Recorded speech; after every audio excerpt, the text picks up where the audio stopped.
Men Latif Sherdil Bahodir o'g'li, Farg'ona viloyati Toshloq tumanidan. Men Toshkent kimyo xalqaro universiteti Samarqand filialidan kelganman. Farg'ona jamoat salomatligi tibbiyot institutidan keldik. Меня зовут Бекзат, я пришел из Карл-Фоксанского медицинского института. Ismim Kuandikova Marjona, Toshkent kimyo xalqaro universiteti Samarqand filialidan kelganman. Alfraganov universitetidan tashrif buyurdik. Farmatsevtika ta'lim va tadqiqot institutidan tashrif buyurdim.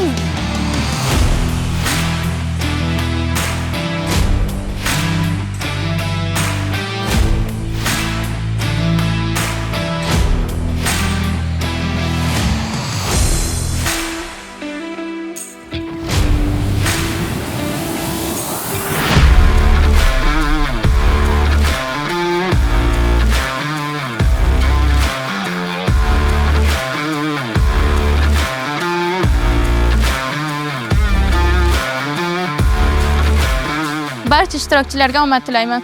Albatta birinchi o'rinda kutyapmiz. Kutayotgan o'rnim birinchi o'rin albatta. Barcha ishtirokchilarga omad tilayman. Буду занимать первое место. Barchaga omad. Zarmiyat universiteti rahbariyatiga va olimpiada tashkilotchilariga katta minnatdorchilik bildiraman.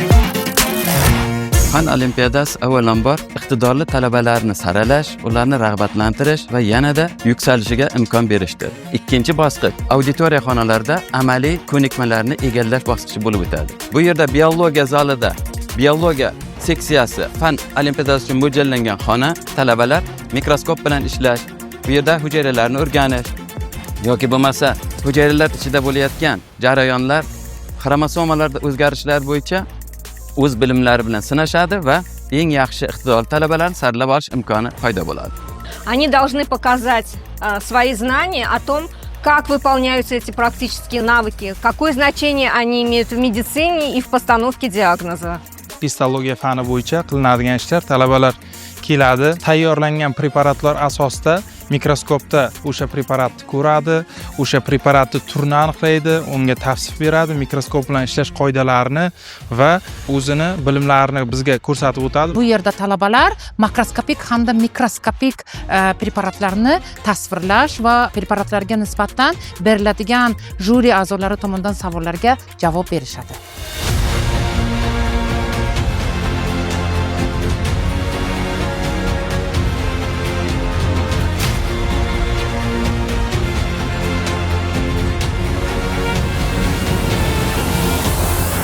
Mana biz hozir Navoiy davlat universiteti tibbiy fanlar kafedrasidan Zarmet universitetida olimpiadada ishtirok etishda o'quvchilarimiz bilan kelganmiz. Olimpiada davomida shu Zarmet Protection klinikasini sayohatida ishtirok etdik. O'ylaymanki, kelajakda ana shunaqangi klinikalarda yetakchi mutaxassislar bo'lib ishlashlari uchun foyda bor deb olamiz bunaqangi olimpiadalar. Ayni paytda Zarmet Protection klinikasiga ekskursiya uchun keldik. Bu yerdagi shifokorlar bu yerni bizga juda ham chiroyli ko'rsatib tushuntirib berishdi va bizning taassurotlarimiz juda ham yaxshi.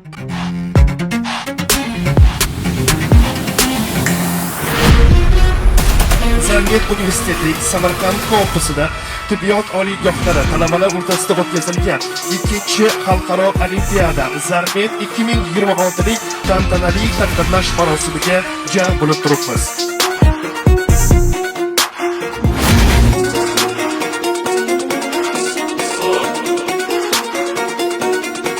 Juda ham ajoyib tarzda tashkil etilgan olimpiada bekamli kurs bo'ldi. Hammasi adolatli, juda ham chiroyli bo'ldi. Taassurotlar juda ham ajoyib. Xudoga shukr, biz yaxshi natijalar bilan qaytyapmiz. Zarmet universitetiga katta благодарность beramiz. Juda kayfiyatimiz zo'r, olimpiada zo'r o'tdi. Rahmat. Haqqaniy bo'ldi, juda adil bo'ldi. Bizlar olib kelgan 6 talabadan 4 talabamiz yuqori o'rinlarga erishdi. Ushbu olimpiadada patologik fiziologiya seksiyasidan qatnashib, faxrli birinchi o'rinni qo'lga kiritdim. Talabalarimiz faxrli o'rinlarda olishdi. Hammasi adolat bilan bo'ldi. Olimpiada zo'r o'tdi. Rahmat hammaga. Все остальные мои студенты также заняли почетные места, вторые, третьи, призовые.